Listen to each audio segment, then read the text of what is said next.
Good morning student, स्वागत है आप सभी का आज के सेशन में। तो बच्चे आज की जो कक्षा है आपको रिकॉर्डेड फॉर्म में मिल रही है, क्योंकि लाइव में आपकी ऑलरेडी टेक्निकल की क्लास चल रही है।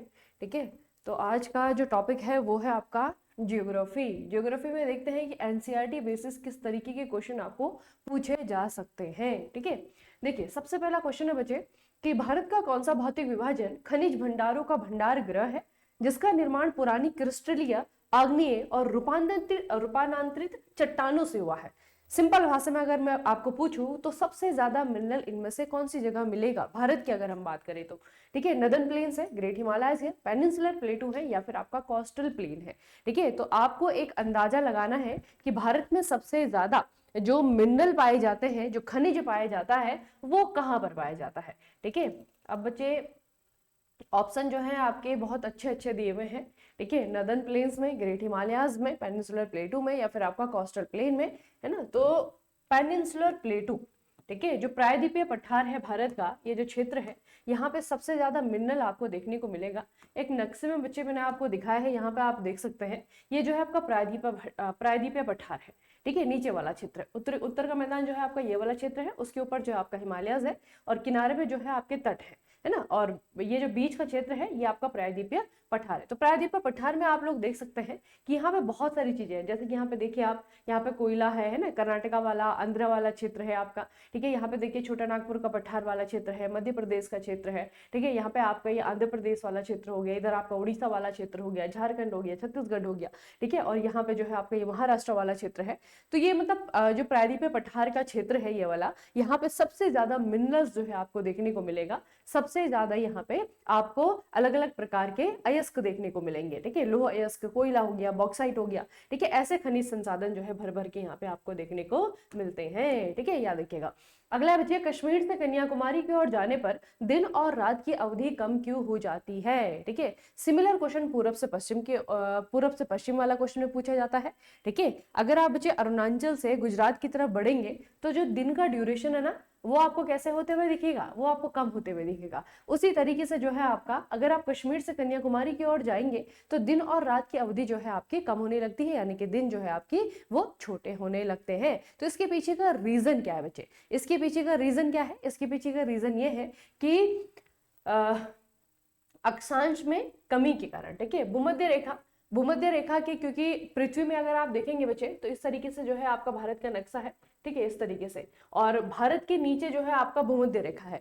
ठीक है, भूमध्य रेखा पर दिन और रात जो है सबसे बड़े बड़े होते हैं। जैसे ही आप ध्रुवों की तरफ जाएंगे तो दिन जो है आपके छोटे छोटे होते जाएंगे। ठीक है, तो इस तरीके से, इसीलिए बच्चे अगर आप कश्मीर से कन्याकुमारी की तरफ जाते हैं ना, ठीक है, तो ये जो है आपकी क्या हो जाती है, अवधि कम हो जाती है, क्योंकि हम भूमध्य रेखा के ज्यादा करीब जाने लगते हैं और अक्षांश जो है बच्चे आपका वो कम होने लगता है। ठीक है, तो जिसे हम भूमध्य रेखा कहते हैं उसे हम बच्चे शून्य अक्षांश भी कहते हैं। ठीक है, अक्षांश कौन सी वाली लाइनें होती है? इस तरीके से पड़ी वाली जो लाइन है, इनको अक्षांश कहा जाता है। और इन्हीं अक्षांशों में जो 0 डिग्री अक्षांश है उसे हम भूमध्य रेखा कहते हैं। ठीक है, और साल भर जो है दिन और रात की अवधि के बीच का अंतर जो है उतना ही कम होता है। ठीक है, तो भूमध्य रेखा के नजदीक होते होते क्या होता है कि भूमध्य रेखा में जो है आपको क्या होता है बच्चे, दोनों के बीच में जो डिफरेंस है, ठीक है, दोनों के बीच का दिन और रात का जो डिफरेंस है वो आपका कम होते रहता है। ठीक है, जैसे जैसे आप उत्तर से दक्षिण की तरफ जाएंगे। अगला है आपका शीत ऋतु, अक्टूबर और नवंबर के दौरान कोरोमंडल तट का क्या महत्व होता है? शीत, अभी जो सर्दियों का समय चल रहा है अक्टूबर और नवंबर का, कोरोमंडल तट में जो है आपकी क्या विशेषता पाई जाती है, क्या महत्व इसका है? ठीक है, ये आपको बताना बच्चे। तो कोरोमंडल तट जो है वो किसके तट को कहा जाता है? तमिलनाडु के तट को कहा जाता है। तमिलनाडु दक्षिण भारत का एक राज्य है। ठीक है, और यहाँ पे जो है इस महीने में, ये जो आपके शीत ऋतु है ना बच्चे, यहाँ पे क्या होता है, इन महीनों में यहाँ पे होती है भारी बारिश। ठीक है, और भारी बारिश के पीछे रीजन क्या है? इसके पीछे रीजन है आपका रिट्रीटिंग। ठीक है, रिट्रीटिंग मानसून, जो पीछे हटता हुआ मानसून है या फिर जिसे हम लौटता हुआ मानसून कहते हैं, उसके कारण इन महीनों में तमिलनाडु का जो तट है, चेन्नई वाला क्षेत्र हो गया, कोरोमंडल तट हो गया, यहाँ पे जो है बच्चे बारिश देखने को मिलती है। ठीक है, ये प्रश्न आपका बहुत बेसिक से में पूछा जाता है कि सर्दियों में जो तमिलनाडु में बारिश होती है उसके पीछे रीजन क्या है? तो उसके पीछे रीजन होता है रिट्रीटिंग मानसून। ठीक है, याद रखिएगा बच्चे। तो जो पीछे बढ़ता हुआ मानसून है या फिर जिसे हम कहते हैं उत्तर पूर्वी मानसूनी हवाएं, ये बंगाल की खाड़ी से नमी उठाती हैं और तमिलनाडु तमिलनाडु तट यानी कि कोरोमंडल तट पर भारी बारिश का कारण बनती है। अगला प्रश्न है, हिमालय के किस भाग में कश्मीर, कांगड़ा और कुल्लू की प्रसिद्ध घाटियां हैं? अब हिमालय को अगर हम देखेंगे तो हिमालय पूरा का पूरा हिमालय एक जैसा नहीं है। ठीक है, हिमालय का जो है वर्गीकरण किया गया है, आपका लेसर हिमालय है, आपका ग्रेट हिमालय है, आपके शिवालिक रेंज है। ठीक है, इस तरीके से ट्रांस हिमालय है। ठीक है, तो इनमें से कौन से वाले हिमालय में बच्चे आपको ये घाटियां देखने को मिलती हैं? तो ये है आपका हिमाचल, जिसे हम लेसर हिमालय कहते हैं। ठीक है, लघु हिमालय या फिर लेसर हिमालय में बच्चे आपको क्या देखने को मिलेगा? कश्मीर, कांगड़ा, कुल्लू की जो है प्रसिद्ध घाटियां आपको देखने को मिलेंगी। ठीक है, सारी की सारी बहुत ही फेमस है। और यहाँ पे बच्चे मैं आपको थोड़ा सा हिमालयन रेंजेस का नाम बताना चाहूंगी, आपको थोड़ा सा इनको याद रखना है। ठीक है, अगर आप यहाँ पे देखेंगे ना, ये जम्मू कश्मीर वाला, हिमाचल प्रदेश वाला, उत्तराखंड वाला आपका रीजन है। ठीक है, यहाँ पे आप लद्दाख देखिए, तो यहाँ पे आपका जो काराकोरम है, काराकोरम जो पर्वत श्रृंखला है जिसपे कि केटू है, ये बच्चे पीओके में आता है, पाकिस्तान ऑक्यूपाइड कश्मीर में आता है। ठीक है, सियाचिन और लद्दाख में जो है आपकी पूरी की पूरी काराकोरम सीरीज आपको देखने को मिलती है। उसके बाद नीचे अगर आप लोग आएंगे ना बच्चे, नीचे जो है आपको यहाँ पे जो है यहाँ पे बाल्तोरो देखने को मिलेगा, है ना, सियाचिन बाल्तोरो यहाँ पे ग्लेशियर है जो कि जंस्कर में आपको देखने को मिलेगा। ठीक है, उसके नीचे अगर आप देखेंगे तो यहाँ पे बच्चे आपको क्या है, ये ग्रेट हिमालयस है। ठीक है, अगर आप यहाँ पे देखेंगे ना, ये जो है आपका ग्रेट हिमालयस है। तो इस तरीके से जो है आपकी क्या है, ये पर्वत श्रृंखला है तो पूरा का पूरा हिमालय, लेकिन इनको नाम अलग अलग दिया गया है। ठीक है, तो नीचे से उत्तर की तरफ जो है या फिर उत्तर से दक्षिण की तरफ आपको ये पूछा जाएगा, तो सबसे पहले जो आपको यहाँ पे शिवालिक रेंज देखने को मिलेगी। ठीक है, उसके बाद में आपका पीर पंजाल, जो कि कश्मीर हिमालय के नाम से भी जाना जाता है, पीर पंजाल श्रृंखला है। ठीक है, उसके बाद में आपका ग्रेट हिमालय आता है। ठीक है, ग्रेट हिमालय के पार में बच्चे आपको क्या आता है, यहाँ पे आपका जास्कर की श्रृंखला है। ठीक है, उसके बाद में आपका लद्दाख की श्रृंखला आती है, उसके बाद में आपके काराकोरम की श्रृंखला आती है। तो इस तरीके से आपको याद रखना है। ठीक है, तो ये जो है आपकी पर्वत श्रृंखलाएं हैं। ठीक है, हिमालय के ही सारे के सारे जो है आपके एग्जाम्पल्स है, लेकिन उनमें से जो आपका जो ग्रेट हिमालय है, ठीक है, ग्रेट हिमालय के पार बच्चे आपके जास्कर भी है, लद्दाख भी और आपका काराकोरम भी है। ठीक है, ग्रेट हिमालय के इधर की तरफ जो है आपका क्या है, यहाँ पे पीर पंजाल देखने को मिलेगा, आपको शिवालिक रेंज देखने को मिलेगी। इधर हिमाचल में देखेंगे तो धुआंधार श्रृंखला आपको देखने को मिलेगी। ठीक है, तो इनको थोड़ा सा याद रखिएगा। और बाकी जो आपका कश्मीर है, आपका जो कांगड़ा है या फिर कुल्लू जो आपका लोकेटेड है, कुल्लू मनाली वाला जो है हिमाचल प्रदेश में, ये सारे के सारे जो है आपके लेसर हिमालय में आते हैं। ठीक है, अगला है बच्चे, भारत के उत्तर पश्चिमी भाग जैसे कि राजस्थान में वनस्पति आवरण के कम घनत्व का सबसे उपयुक्त कारण निम्नलिखित में से कौन सा है? सिंपल सी भाषा में आपको पूछूं कि राजस्थान में कम वनस्पति क्यों है, क्या रीजन है, बताओ बच्चे। राजस्थान में जो है आपका नॉर्थ ईस्ट के जैसे जंगल नहीं मिलते हैं ना, क्यों नहीं मिलते हैं, क्या रीजन है इसका, क्यों नहीं मिलता है? क्योंकि जंगल को होने के लिए, पेड़ पौधों को होने के लिए एक तो मिट्टी चाहिए। ठीक है, दूसरा जो है आपका बारिश चाहिए, नमी चाहिए। ठीक है, इसीलिए यहाँ पे जितनी वनस्पति होती भी है वो कांटेदार होती है ना। थॉर्नी बुशेस जो है देखने को आपको यहाँ पे मिलती है। यहाँ पे जो है आपको इस तरीके की वनस्पति देखने को मिलेगी, और जितनी भी है ना वो भी ऐसा नहीं कि उसका डेंसिटी बहुत ज्यादा है ना, वो जो है दूर दूर दूर छठी छठी सी जो है आपको देखने को मिलती है। ठीक है, तो बच्चे इसके पीछे रीजन क्या है? इसके पीछे रीजन है आपका लो एंड हाईली सीजनल रेनफॉल। ठीक है, बहुत कम बारिश होती है, जिसके कारण आप लोगों ने देखा होगा यहाँ पे जो है आपका रेत है। ठीक है, रेत जो है आपको यहाँ पे देखने को मिलती है, बिल्कुल जो है आपका लो फर्टाइल एरिया यहाँ पे आपको देखने को मिलता है। ठीक है, तो थार मरुस्थल में बहुत ही कम वर्षा, लगभग 50 सेंटीमीटर से भी कम यहाँ पे जो है आपकी बारिश होती है, जिसके कारण जो है आपका यहाँ पे क्या होती है, कम बारिश है, जिसके कारण जो प्राकृतिक वनस्पति है वो यहाँ पे विकसित नहीं हो पाती है। और कम बारिश का रीजन क्या है बच्चे? यहाँ पे अरावली पर्वत श्रृंखला। ठीक है, अगर आप राजस्थान, ये जो आपका राजस्थान का पश्चिम वाला हिस्सा है ना, जो थार डेजर्ट है, थार डेजर्ट जो है ना बच्चे, इस तरीके से अरावली पर्वत श्रृंखला जाती है। ये रही आपकी अरावली पर्वत श्रृंखला। ठीक है, तो जब मानसून आता है नीचे केरल से ना, केरल से जो आपका मानसून आता है वो अरावली पर्वत श्रृंखला पे टकरा करके उसी के साथ साथ में जो है इस तरीके से चला जाता है दिल्ली गुड़गांव। ठीक है, वहां चला जाता है, जिसके कारण जो है आपका ये जो थार डेजर्ट है ये वृष्टि छाया प्रदेश बन जाता है। यहाँ पे बारिश नहीं हो पाती है क्योंकि बीच में आ जाती है अरावली पर्वत श्रृंखला। ठीक है, तो उसके कारण जो है आपका वृष्टि छाया प्रदेश बनता है। यहाँ पे जितनी बारिश होती है बहुत ही कम होती है। ठीक है, लगभग 50 सेंटीमीटर पूरे साल भर में। ठीक है, इसीलिए जो है आपका ये वाला क्षेत्र बेरेन रह गया, बंजर रह गया, रेत वाला रह गया, और जिसके कारण जो है वनस्पति भी यहाँ पे अच्छे से नहीं उगती है। अगला बच्चे, वह स्थानीय पवन जो ग्रीष्म काल में दिन के दौरान भारत के उत्तर और उत्तर पश्चिमी मैदानों में बहने वाली गर्म और शुष्क हवा है, उसे क्या कहा जाता है? बताओ, गर्मियों में दिल्ली में, यूपी में, हरियाणा में कौन सी वाली हवा देखने को मिलती है? जो कि आप बाहर निकलते हैं तो मुंह पे लगती है बिल्कुल गर्म गर्म हवा, उसे क्या कहते हैं बच्चे? ये जो है आपकी एक सीजनल विंड है, दूसरा जो है रीजनल विंड है। रीजनल और सीजनल क्यों? क्योंकि रीजनल बच्चे, क्योंकि ये सिर्फ ऐसा नहीं कि आपको पूरे भारतवर्ष में देखने को मिल रहा है, ठीक है, उत्तर भारत और उत्तर पश्चिमी भारत में जो है ये हवाएं आपको देखने को मिलेंगी, दक्षिण भारत में नहीं। तो रीजनल है, क्षेत्रीय पवन है। सीजनल है क्योंकि सिर्फ एक ही सीजन में देखने को मिलती है, गर्मियों के समय, ठीक है। तो इस हवा को क्या कहते हैं बच्चे? लू कहते हैं, ठीक है। जो गर्म हवा होती है भारत में, जो कि एक स्थानीय पवन है, ठीक है, जो कि एक लोकल विंड है, ये है आपकी लू, ठीक है। और कहाँ पे देखने को मिलती है बच्चे? ये देखने को मिलती है उत्तर और उत्तर पश्चिमी भारत में। अच्छा, भारत के उत्तर पश्चिमी भाग, पंजाब हो गया, हरियाणा हो गया, यहाँ पे शीतकालीन वर्षा किस परिघटना के कारण होती है? अभी हमने देखा कि तमिलनाडु में सर्दियों के मौसम में जो बारिश होती है उसके पीछे रीजन है रिट्रीटिंग मॉनसून, यानी कि लौटता हुआ मानसून। अब आपको पूछा है कि जो पंजाब में सर्दियों में बारिश होगी या फिर आपका हरियाणा में जो सर्दियों में बारिश होगी, इसके पीछे का रीजन क्या है? बताओ, इसके पीछे का रीजन क्या है? अभी जो हमने देखा बच्चे, इस बार पंजाब में देखा ना आप लोगों ने, मानसून ने किस तरीके से तबाही फैलाई है ना, और जितनी भी नदियां यहाँ पे थी उन सभी में जो है उफान आया, और उसके कारण पंजाब में जो है आपका बहुत सालों बाद इस तरीके से एक हैवी फ्लड देखने को मिलता है, ठीक है। तो उसके पीछे रीजन क्या था? क्या मानसून इतना शक्त था या फिर मानसून इतना शक्तिशाली था? तो मानसून में चाहे अकेले नहीं था, ठीक है। इस बार क्या हुआ, यहाँ पे बारिश आती है, ऐसा नहीं कि पहली बार ही आई है, सर्दियों के मौसम में, शीतकाल में बचे आपका पंजाब हो गया, हरियाणा हो गया, लगभग उत्तर भारत वाला जो क्षेत्र, उत्तर पश्चिम भारत वाला जो क्षेत्र है, यहाँ पे जो है आपका सर्दियों के मौसम में बारिश आती है। और उसके पीछे रीजन होता है वेस्टर्न साइक्लोनिक डिस्टर्बेंस, जिसे हम कहते हैं पश्चिमी चक्रवात विक्षोभ, ठीक है। याद रखिएगा, ये कहाँ से आता है बच्चे? ये आता है आपका अरब सागर से। कहां से आता है? अरब सागर से आता है, ठीक है। याद रखिएगा, ये अरब सागर से आता है पश्चिमी चक्रवाती विक्षोभ, और ये जो है अधिकतर जो है भारत का जो पश्चिमी क्षेत्र है, भारत का जो उत्तरी क्षेत्र है, वहां पे जो है बारिश करता है। अब इस बार क्या हुआ कि जो पश्चिमी विक्षोभ अभी आना था सर्दियों में, ठीक है, ये सर्दियों में आना था, ये पहले आ गया, और मॉनसून के साथ में मिलकर के जो है इसने खूब बारिश करी, इतनी बारिश करी, उसका जो है आप लोगों ने न्यूज तो देखा ही, ठीक है, क्या हुआ इस बार पंजाब में, ठीक है। तो ये बच्चे आपको याद रखना है कि पंजाब और हरियाणा में जो बारिश होती है सर्दियों के मौसम में, शीतकालीन जो वर्षा होती है, उसके पीछे रीजन क्या है बच्चे? उसके पीछे रीजन है आपका पश्चिमी चक्रवाती विक्षोभ, ठीक है। ये विक्षोभ कहाँ से आते हैं? ये एक्चुअल में इंडियन ओशन, भूमध्य सागर से बच्चे ऊपर की ओर उड़ते हैं, पूरब की ओर यात्रा करते हैं, और उत्तर भारतीय मैदानों में आवश्यक शीतकालीन वर्षा का कारण बनते हैं, ठीक है, जो कि रबी फसलें, विशेष रूप से गेहूं के लिए महत्वपूर्ण होती है ना। तो ये जो है आप बच्चे आपको देखने को मिलती है उत्तर पश्चिमी भारत के मैदानों में।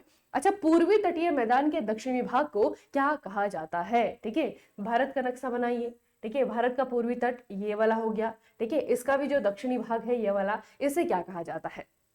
अब देखो बच्चे, इनमें से सभी को जो है यहाँ पे डिनोट कर लेते हैं, ठीक है। अगर कोंकण कोस्ट कहें तो कोंकण कोस्ट आपका कौन सा वाला है? महाराष्ट्र हो गया, फिर गोवा हो गया, फिर आपका कर्नाटक हो गया, ठीक है, इसको जो है आपका कोंकण कोस्ट कहा जाता है। मालाबार तट किसे कहते हैं? केरल के तट को जो है मालाबार तट कहा जाता है। नदन सरकार, जो उत्तरी सरकार है, ये आपका कौन सा वाला है? ये है आपका ये उड़ीसा वाला जो तट है, ठीक है। और कोरोमंडल तट जो है बच्चे, वो ये है तमिलनाडु वाला तट, ठीक है। तो इसी के बारे में तो पूछा है कि तमिलनाडु यानी कि भारत का जो पूर्व भाग में जो दक्षिणी भाग है ना, पूरब हो गया इधर और दक्षिण हो गया इधर, इसे क्या कहते हैं? कोरोमंडल तट कहा जाता है। इसे जो है तमिलनाडु का तट भी कहते हैं, ठीक है। तो पूर्वी तटीय मैदान में दो मुख्य भागों में विभाजित किया गया है। उत्तरी भाग को उत्तरी सरकार कहा जाता है और दक्षिणी भाग को कोरोमंडल तट कहा जाता है, ठीक है। याद रखना बच्चे, ये हो गया आपका कोरोमंडल तट। अच्छा, इसमें थोड़ा सा याद रखिएगा, अभी मैंने आपको बताया कि उत्तरी सरकार, तो उत्तरी सरकार में जो है आपका आंध्र का तट भी आता है, आपका हल्का सा वेस्ट बंगाल का हो गया, आपका उड़ीसा का तट हो गया, है ना। ये पूरा ही जो है आपका उत्तरी सरकार होता है। और सिर्फ अगर हम देखें उड़ीसा के तट को तो उसको उत्कल तट भी कहा जाता है,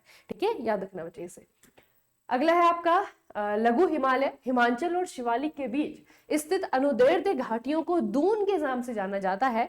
निम्नलिखित में से कौन सा दून का उदाहरण नहीं है? अब देखो बच्चे, किसकी बात हो रही है? ये हो रही है अभी लेसर हिमालय, अभी हमने पढ़ा ना लेसर हिमालय, कहाँ पे? कुल्लू वाला क्षेत्र, कश्मीर वाला क्षेत्र, कांगड़ा की जो वैली है हिमाचल प्रदेश में, ठीक है। तो ये जो है आपका लेसर हिमालय में है।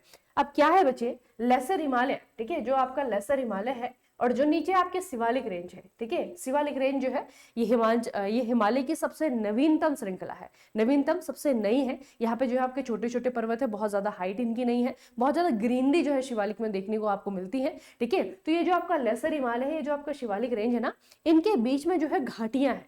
क्या है बच्चे? घाटियां हैं, बड़ी बड़ी जो है घाटियां हैं। और इन घाटियों को क्या कहा जाता है? दून कहा जाता है। क्या कहा जाता है? दून कहा जाता है। ज्यादातर ये घाटियां कहाँ पे देखने को मिलती हैं? उत्तराखंड में देखने को मिलती है। कहाँ पे देखने को मिलती है? हिमाचल प्रदेश में देखने को मिलती है। ठीक है, तो बच्चे इन्हीं का एग्जाम्पल है ये जो आपका दून है ना। आप लोगों ने उत्तराखंड की कैपिटल के बारे में तो सुना होगा, देहरादून। ठीक है, तो देहरादून बेसिकली क्या है?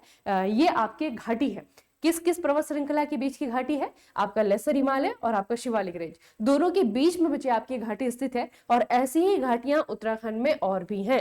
ठीक है, फॉर एक एग्जांपल आपका देहरादून है, आपका पाटली दून है, आपका कोटली दून है ना। तो ये तीनों ही एग्जांपल आपके बिल्कुल सही है। कश्मीर घाटी जो है बच्चे, ये दून का एग्जाम्पल नहीं है। ठीक है, कश्मीर वैली ये दून का एग्जाम्पल नहीं है। ठीक है, याद रखिएगा। बाकी जो है आपका पाटली दून, कोटली दून, देहरादून, ये सारे के सारे जो है आपके दून का एग्जाम्पल है। ठीक है, तो ये जो है आपकी दो प्रकार की घाटियां होती हैं, शिवालिक के बीच में और लेसर हिमालय के बीच में। इनको जो है आपका, अगर हम कहें पश्चिम में, तो इनको जो है पश्चिम में दून कहा जाता है। और पूरब की तरफ अगर आप जाते जाएंगे ना, तो वहां पे इनको द्वार कहा जाता है। ठीक है, तो दून और द्वार क्या कहते हैं? पश्चिम की तरफ जो है, पश्चिम की तरफ इनको दून कहते हैं। और अगर आप पूरब की तरफ जाते जाएंगे तो वहां पे इनको द्वार कहते हैं। ठीक है, इसका जो है आपका बहुत सारी है, जैसे कोट द्वार है। ठीक है, तो इस तरीके से जो है बच्चे आपकी ये याद रखना है। दून और द्वार क्या है? ये जो है आपकी घाटियां हैं। किस किस के बीच में? लेसर हिमालय के बीच में और आपका शिवालिक रेंज के बीच में। ठीक है, तो याद रखिएगा बच्चे इसे। ठीक है, अगला है आपका, दो नदियों के बीच का क्षेत्र के लिए कौन सा शब्द का इस्तेमाल किया जाता है? दो नदियों के बीच का क्षेत्र, इसे भाबर कहते हैं, तराई कहते हैं, दोआब कहते हैं, डेल्टा कहते हैं। इसे दोआब कहा जाता है। ठीक है, दो नदियों के बीच का एक फर्टाइल लैंड, ठीक है, बहुत ही उपजाऊ क्षेत्र होता है बच्चे, जिसे कि दोआब कहते हैं। क्या कहा जाता है? दोआब कहा जाता है। गंगा यमुना का दोआब है। ठीक है, इसी तरीके से यमुना और इसकी सहायक नदियों के बीच में दोआब बनता है। ठीक है, तो दोआब क्या है बच्चे? इसका मतलब होता है आपका दो, और आप का मतलब होता है पानी यानी कि नदी। ठीक है, तो दो आब यानी कि दो नदियों के बीच का उपजाऊ भूमि, उसे कहा जाता है दोआब। जैसे पंजाब है ना, पंजाब, हम अब तो पंजाब कहते हैं। तो पंजाब कैसे बना है? पंजाब यानी कि पांच नदियों के बीच का क्षेत्र, पंजाब। ठीक है, तो दोआब मतलब दो नदियों के बीच का क्षेत्र। तो यहाँ पे इंडिया में कुछ बहुत ही फेमस जो है आपके दोआब है, जो कि आपको पूछे जाएंगे, इसीलिए मैं आपको बता रही हूँ, याद रखिएगा। ठीक है, देखिए सबसे पहले बच्चे आपका सिंध सागर दोआब है। अगर आप देखेंगे ना, सिंध सागर दोआब, सिंध सागर दोआब किस किस के बीच में है? यहाँ पे आपकी सिंधु नदी है, और इधर जो है आपकी क्या है? झेलम नदी है। यहाँ पे देखिए बच्चे, ये आपका है झेलम नदी। तो झेलम और सिंधु के बीच का जो क्षेत्र है, उसे कहते हैं सिंध सागर दोआब। उसके बाद है आपका झेलम और चिनाब के बीच का क्षेत्र। झेलम और चिनाब के बीच का जो दोआब है, उसे कहते हैं चेज दोआब।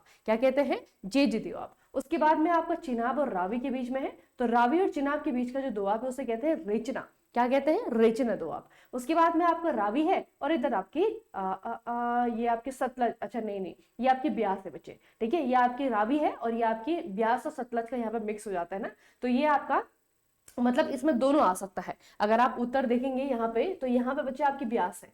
अब ब्यास क्या होता है कि सतलज में मिल जाती है। ठीक है, तो ये क्वेश्चन आपका रावी और ब्यास के बीच का जो दोआब है, उससे भी आ सकता है, या फिर रावी और सतलज के बीच का दोआब है, उसका भी आ सकता है। ठीक है, तो ये आपको याद रखना, बारी। ठीक है, तो बारी रावी और आपका ब्यास नदी के बीच का दोआब है। उसके बाद आता है आपका बिस्त, बहुत ज्यादा एग्जाम में पूछा जाता है। ये आपका सतलज का और ब्यास के बीच का क्षेत्र।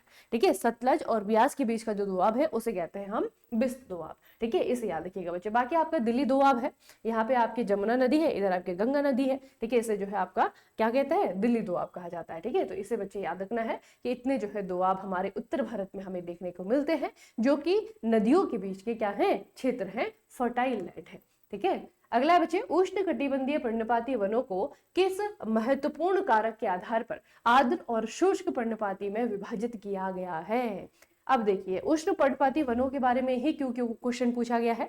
ये जो जंगल है बच्चे, उष्ण कटिबंधीय पर्णपाती वन, पर्णपाती यानी कि वो वन जो कि साल में कुछ हफ्तों के लिए अपने पत्तों को छोड़ देते हैं, पतझड़ वन जिन्हें हम कहते हैं। तो भारत में कौन सा वाला जंगल है जो कि सबसे ज्यादा पाया जाता है? कौन सा वाला वन है जो कि सबसे ज्यादा पाया जाता है? वो यही है, उष्ण कटिबंधीय पर्णपाती वन है। और भारत में अगर आप देखेंगे तो उष्ण कटिबंधीय पर्णपाती वन को भी फर्दर हमने दो भागों में कैटेगराइज कर दिया है। एक तरफ आपके नम उष्णकटिबंधीय पर्णपाती वन है, दूसरी तरफ आपके शुष्क उष्णकटिबंधीय पर्णपाती वन है। ठीक है, तो इसको हमने वेट और ड्राई, ठीक है, मॉइस्ट और ड्राई या फिर वेट और ड्राई में जो है हमने इसे डिवाइड कर दिया। तो जो क्लासिफिकेशन का फैक्टर है वही आपको पूछा है कि हमने इसे दो भागों में तो डिवाइड कर लिया है, लेकिन किस आधार पे हमने इसे डिवाइड किया है वो आपको पूछा है कि आधार क्या है, व्हाट इज द बेस। ठीक है, आपने इसको क्या किया है, बांटा कैसे है, किस बेस पे बांटा है। सबसे पहले है कि टाइप ऑफ सॉइल, मिट्टी के प्रकार के बेस पे बांटा है।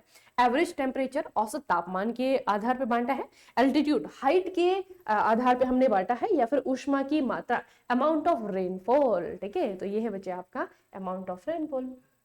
ठीक है, बारिश जो है जहां पे ज्यादा होगी वहां पे मॉइस्ट ट्रॉपिकल डिसिडियस फॉरेस्ट पाए जाएंगे, जहां पे बारिश कम होती है वहां पे आपके ड्राई डिसिडियस फॉरेस्ट पाए जाएंगे।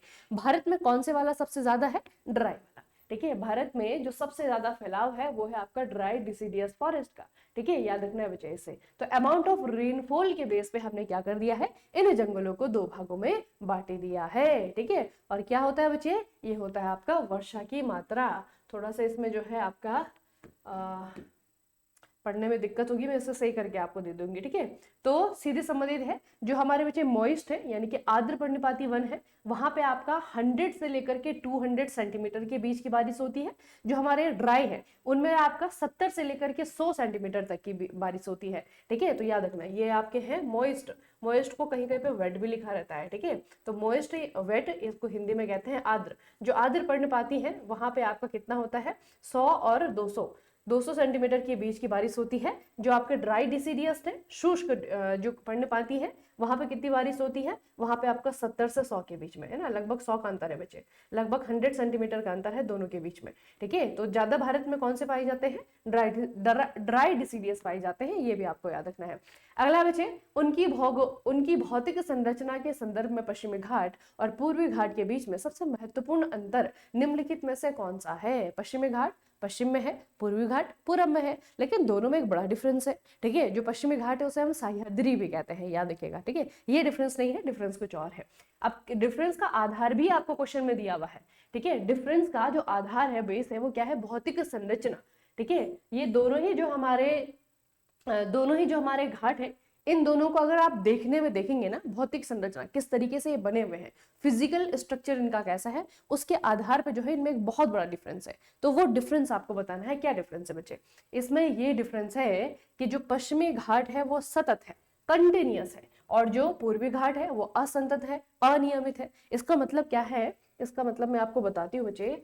यहाँ पे जाएंगे, फिर से भारत बनाएंगे, ये रहा हमारा भारत। ठीक है, इधर की तरफ जो है आपका ये पश्चिमी घाट है, और इधर की तरफ जो है आपका पूर्वी घाट है। लेकिन पूर्वी घाट को कभी भी हम ऐसे नहीं बना पाएंगे। क्यों नहीं बना पाएंगे, क्योंकि ऐसा है ही नहीं। ठीक है, पूर्वी घाट जो है ना बच्चे, वो इस तरीके से कटा छटा सा है, इस तरीके, थोड़ा यहाँ पे, थोड़ा यहाँ पे, थोड़ी पहाड़ियां यहाँ पे, थोड़ी यहाँ पे, इस तरीके से, है ना, ऐसा है ये। तो ये जो पूर्वी घाट है ये असतत है, मतलब कि कंटिन्यूअस नहीं है। जबकि जो पश्चिमी घाट है ना, वो बिल्कुल कंटिन्यूअस जो है आपकी पहाड़ी है, जैसे हिमालय है ना, हिमालय भी आपका कंटिन्यूअस माउंटेन रेंज है। ठीक है, उसी तरीके से जो पश्चिमी घाट है वो आपका कंटिन्यूअस है।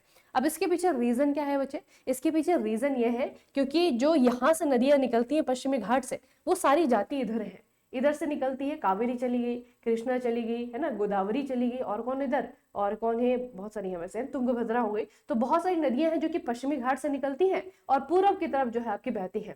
अब जब नदियां बच्चे यहाँ पे बहेंगी तो घाटियां बनाएंगी। इसके कारण जो पूर्वी घाट है ना, वो असतत है, अनियमित है ना, डिसकंटिन्यूअस है, ये कंटिन्यू नहीं है। ठीक है, तो दोनों के बीच में यही डिफरेंस है, जो पश्चिमी घाट है वो सतत है, और जो पूर्वी घाट है वो असतत है, अनियमित है। ठीक है, दूसरा क्या है कि जो हाइट है बच्चे, वो पश्चिमी घाट की ज्यादा है। ठीक है, पश्चिमी घाट में जो पहाड़ियां है ना, माउंटेन जो पीक्स है, वो जो है आपकी ज्यादा ऊंची है कंपेयर टू पूर्वी घाट, है ना। जो आपका ईस्टर्न घाट है वो आपका कंपेरेटिवली थोड़ा सा नीचे है। ठीक है, वो आपका हाइट में भी कम है। ठीक है, याद रखना बच्चे।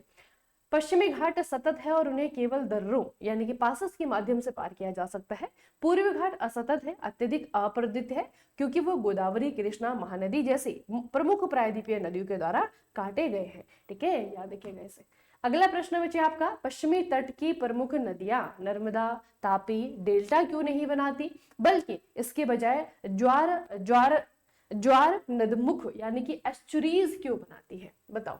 अब पहले तो ये अपने आप में क्वेश्चन है, आपको 4 नदियों का नाम दिया जाएगा, पूछा जाएगा कि निम्नलिखित में से कौन सी नदी ऐसी है जो कि एस्चुरी बनाती है, ठीक है, या डेल्टा नहीं बनाती है। तो पहले मैं आपको दोनों चीजें आपको बता देती हूँ बेसिकली है क्या। देखो बच्चे, कोई नदी है, ठीक है, नदी आ रही है, मान लो हमारी गंगा है, ठीक है, गंगा है। अब गंगा जब आपका बच्चे बांग्लादेश में एंटर करती है, बांग्लादेश में एंटर करने के बाद वो ब्रह्मपुत्र से मिलती है, और उसके बाद में जब वो आपके बंगाल की खाड़ी में गिर रही है ना, ये मान लो बंगाल की खाड़ी है, ये है आपके बे ऑफ बंगाल, ठीक है। अब गंगा जो है जब बंगाल की खाड़ी में गिरेगी ना, तो ऐसे नहीं कि ऐसे आ गई और गिर गई, ऐसा नहीं होता है। आप गूगल मैप में जाके देखिए, ऐसे नहीं मिलेगी, है ना, वो आपकी ऐसी नहीं है। तो ऐसी क्यों नहीं है, वो कैसी है, गंगा नदी इस तरीके से आती है, और फिर जैसे ही बंगाल की खाड़ी में गिरने वाली है ना बच्चे, उससे पहले जो है वो आपकी छोटी छोटी इस तरीके से जो है छोटी छोटी ट्रिब्यूटरीज में जो है आपके बट जाती है, इस तरीके से, है ना, इस तरीके से जो है खूब सारी जो है ट्रिब्यूटरीज जो है गंगा से निकलती है, और वो जो है इस तरीके से बट जाती है। और यहाँ पे जो दो धाराएं हैं, दो स्ट्रीम है, उनके बीच में जो है आपका ये डेल्टा बनाती है, ये डेल्टा, यहाँ पे जो है उसका जो सेडिमेंट है, गाद है ना, वो जमा होकर के यहाँ पे डेल्टा बनता है, ये रहा आपका डेल्टा। इसीलिए जो है आपका सुंदरबन का जो डेल्टा है ब्रह्मपुत्र नदी की और गंगा के द्वारा बनाया जाता है, ठीक है, और वो बेसिकली आपका क्या है, दुनिया का सबसे बड़ा डेल्टा है, ठीक है। तो इसको कहते हैं डेल्टा। जब नदी सागर में गिरती है उससे पहले जो डिपोजिशन वो जमीन पे छोड़ के जाती है ना, तो वो जो है आपका डेल्टा बनता है बच्चे। अब क्या है, ये नदियां डेल्टा इसलिए बना पा रही हैं क्योंकि नदियों की जो स्पीड है बच्चे वो सागर में गिरने से पहले बहुत स्लो हो गई, तो बहुत सारी जो है शाखाओं में बढ़ जाती है, ठीक है। जबकि हमारी जो पश्चिम की तरफ बहने वाली नदियां हैं, जिसमें आपकी नर्मदा आती है, तापी आती है, वो स्लो नहीं बहती हैं, वो जो है आपकी दरार घाटी से होकर के बहती हैं। दो जो है आपकी पर्वत श्रृंखलाएं हैं, उनके बीच से होकर के जो है आपकी नर्मदा नदी जब जाती है तो बहुत ही स्पीड में जाती है, ठीक है। और जब ये बच्चे आपका अरब सागर में गिरती है ना, तो कोई जो है आपका डेल्टा नहीं बनाती है, ठीक है, कोई डेल्टा नहीं बनाती, डायरेक्ट जो है आपका जाकर के गिर जाती है अरब सागर में, ठीक है। तो इसके पीछे रीजन क्या है, इनकी स्पीड, ठीक है, इनके पीछे बच्चे रीजन क्या है, इनकी स्पीड है। ये जो है आपकी फ्लो करती है बच्चे, ये दरार घाटियों और रिफ्ट वैली में कठोर चट्टानों से होकर के बहती है, ठीक है, जिसके कारण देखो एक तो स्पीड भी ज्यादा होती है, दूसरा आपका क्या है कि गाद भी नहीं होता है, चट्टानों से बह करके आ रही है, गाद कहाँ से होगा, है ना, मैदानों से अगर बहती तो गाद आता है, जैसे गंगा में आता है, ब्रह्मपुत्र में आता है, बहुत सारे सेडिमेंट लेकर के आती है अपने साथ में, ठीक है। ये नदियां जो है आपका सेडिमेंट लेकर के नहीं आती है, स्पीड जो है आपका स्लो नहीं होती है, जिसके कारण जो है आपका डेल्टा नहीं बना पाती है, ठीक है। तो rift valley is one of the region, दरार घाटियां दरार घाटियों से होती बहती हैं, इसलिए नर्मदा तापी दरार घाटियों में कठोर चट्टानों के ऊपर से बहती है, उन्हें मुहाने के पास बड़ी मात्रा में गाद जमा करने से रोकती है। वह डेल्टा के बजाय ज्वार नदमुख ज्वारीय मुहाना बनाते हुए छोटे तीव्र मार्गों से अरब सागर में प्रवेश कर जाती है, तीव्र मार्ग जल्दी से, है ना। अगला क्वेश्चन है बच्चे आपका ITCZ, इसके बारे में हम पहले भी पढ़ चुके हैं, दोबारा पढ़ लेते हैं। अंतः उष्णकटिबंधीय अभिसरण क्षेत्र, इसके आवधिक विस्थापन के लिए कौन सी जलवायु घटना जिम्मेदार है और मानसून के समय और तीव्रता को निर्धारित करने में महत्वपूर्ण भूमिका निभाती है। अब ये ITCZ क्या बला है, ये ITCZ क्या बला है बच्चे, ये आपका एक ऐसा क्षेत्र है जहां पर एयर प्रेशर बहुत ही लो होता है, ठीक है। कैसा क्षेत्र है, जहां पर कि एयर प्रेशर बहुत ही लो होता है, वायुदाब जो है आपका बहुत ही कम होता है, जिसके कारण जो है आपका ITCZ बन जाता है। अब इसके बारे में हमें पूछा हुआ है कि आवधिक विस्थापन के लिए कौन सी जलवायु घटना जिम्मेदार है और मानसून के समय और तीव्रता को निर्धारित करने में महत्वपूर्ण भूमिका निभाती है। अब थोड़ा सा बच्चे इसके बारे में मैं आपको बता देती हूँ। बेसिकली आपका जैसे ये ग्लोब है ना, ग्लोब, ठीक है, ग्लोब है, ये आपका है इक्वेटर, भूमध्य रेखा, ठीक है। भूमध्य रेखा के आसपास जो है आपका ITCZ बनता है। ITCZ मतलब कि ऐसा क्षेत्र जहां पर कि एयर प्रेशर बहुत ही कम है, और ये ITCZ हमेशा एक ही जगह नहीं रहता, ये जो है आपका ऊपर नीचे खिसकते रहता है, ठीक है। तो ये जब ऊपर नीचे खिसकता है तो भारत में जो जलवायु एंटर होता है ना बच्चे, उसको भी जो है आपका इफेक्ट करता है। अगर ITCZ अगर उत्तर की तरफ खिसकता है तो वैसी बात है कि भारत की तरफ ये पुश हो रहा है, ठीक है। और जब ये भारत की तरफ आता है तो भारत का जो मानसून है ना, वो बहुत ही शक्तिशाली होकर के जो है भारत में आता है, ठीक है। तो ये जो है भारत के मानसून को क्या करता है बच्चे, ये उसे जो है आपका क्या करता है, उसकी तीव्रता को, उसकी शक्ति को, उसकी पावर को जो है आपका बढ़ाता है। तो कौन सा ऐसा रीजन है जिसके कारण ये उसकी पावर को इनहेंस कर देता है। सबसे पहले है पश्चिमी विक्षोभ, फिर आपका अल्नीनो, फिर आपका मूवमेंट ऑफ द सन, सूर्य की गति, और फिर आपका तापमान व्युत्क्रमण, टेम्परेचर इन्वर्जन, ठीक है। तो इसके पीछे आपका रीजन क्या है, ग्रीष्म काल में सूर्य की स्पष्ट गति का अनुसरण करते हुए गंगा के मैदान पर उत्तर की ओर विस्थापित हो जाता है, जो कि दक्षिणी पश्चिमी मानसून को भारतीय उपमहाद्वीप में खींचता है। ठीक है, अब थोड़ा सा बच्चे इसे याद रखना है आपको। ठीक है, ये जो आपका ITCZ है ना, ये सूर्य की गति के कारण या फिर हम कह सकते हैं सूर्य की हीट के कारण आपका ये क्या होता है, अगर ज्यादा गर्मी होगी, बहुत गर्मी अगर होती है ना, तो ये ऊपर की तरफ खिसक जाता है। ऊपर मतलब कि भारत की तरफ ये आपका खिसक जाता है, जिससे कि भारत में जो मानसून आता है ना बच्चे, वो जो है आपका बहुत तेजी से आता है।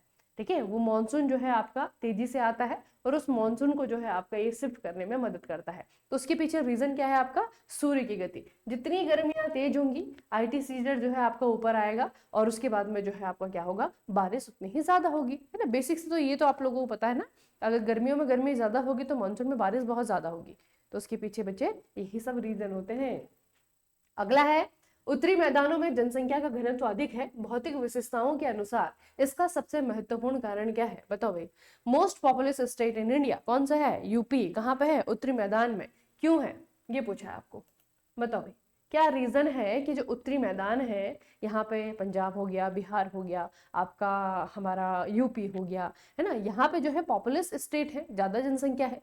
क्यों है यहाँ पे ज्यादा जनसंख्या, इसके पीछे रीजन क्या है बच्चे, इसके पीछे रीजन क्या है, इसके पीछे रीजन क्या है, यहाँ की उपजाऊ मिट्टी। ठीक है, लोग यहाँ पे क्योंकि शुरुआत से ही यहीं पे बसे हैं। आप हिस्ट्री में चले जाइए, एंशिएंट हिस्ट्री में, प्राचीन इतिहास जब हम पढ़ते हैं, मगध साम्राज्य सबसे शक्तिशाली था। बिहार वाला क्षेत्र, यूपी वाला क्षेत्र, मगध यहीं पे तो था बच्चे। उसके पीछे रीजन क्या है, क्योंकि यहाँ पे भौगोलिक विशेषताएं ऐसी हैं, नदियों के बीच का दोआब क्षेत्र है, उपजाऊ मिट्टी है, अनुकूल जो है आपके वातावरणीय जो कंडीशन है वो यहाँ पे आपको देखने को मिलती है। ठीक है, तो इसके पीछे रीजन क्या है, यहाँ की भौगोलिक परिस्थितियां। ठीक है, जल है, अनुकूल जलवायु है, उपजाऊ मिट्टी है। ठीक है, तो लोग ऐसी जगह पे तो रहना पसंद करेंगे बच्चे ना, कि रेगिस्तान में जाएंगे रहने के लिए। वो तो एक क्या बोलते हैं उसे, मजबूरी है कि रेत में रहना पड़ रहा है ना।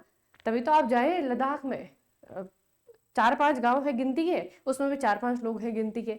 तो क्यों नहीं वहां पे पॉपुलेशन है, क्योंकि भौगोलिक परिस्थितियां ऐसी नहीं है। ठीक है, तो उपजाऊ मिट्टी, पर्याप्त जलापूर्ति और अनुकूल जलवायु, ये जो है आपका रीजन है कि ज्यादातर लोग जो है आपके यहीं पे बसते हैं। सबसे घनी आबादी वाला क्षेत्र है। अच्छा, निम्नलिखित में से किसे आधारभूत उद्योग माना जाता है, क्योंकि यह कई अन्य उद्योगों के लिए कच्चा माल प्रदान करता है। बताओ भाई, कौन सा है आपका रॉ मटेरियल देने के लिए, कौन सा है बेसिक इंडस्ट्री। बेसिक इंडस्ट्री वस्त्र उद्योग है, बहुत ही बेसिक से इन्होंने ऑप्शन दे दिए हैं। ऑप्शंस बहुत ही ज्यादा आपका बेसिक आ गया है, आप फट से पहचान लेंगे। बेसिक इंडस्ट्री कौन सा है बच्चे, जो कि रॉ मटेरियल का काम करता है। बताओ भाई, आपका वस्त्र उद्योग है, टेक्सटाइल इसमें तो नहीं होता है, टेक्सटाइल इंडस्ट्री में रॉ मटेरियल के रूप में कपास लगता है ना। उसके बाद है आपका ऑटोमोबाइल। ऑटोमोबाइल में भी अब ये कच्चा माल प्रोवाइड करने के लिए नहीं है, ऑटोमोबाइल में तो आपकी गाड़ियां बनती है, इनको कच्चे माल की जरूरत है। ठीक है, सीमेंट में भी आपका जो है चूना पत्थर कच्चा माल के रूप में लगता है, सीमेंट आपका फाइनल प्रोडक्ट है। ठीक है, यहाँ पे है लोहा और इस्पात, है ना, आयरन और स्टील।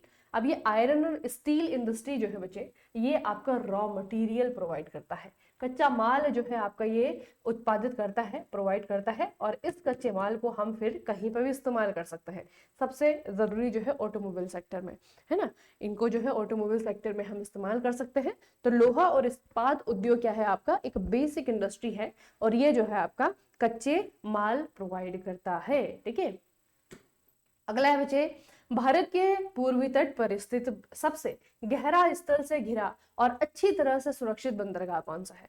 बताओ भाई, हमारे पूरब में कौन सा ऐसा बंदरगाह है जो सबसे गहरा है, कौन सा वाला है, कौन सा ऐसा पोर्ट है जो कि सबसे गहरा है पूरब में।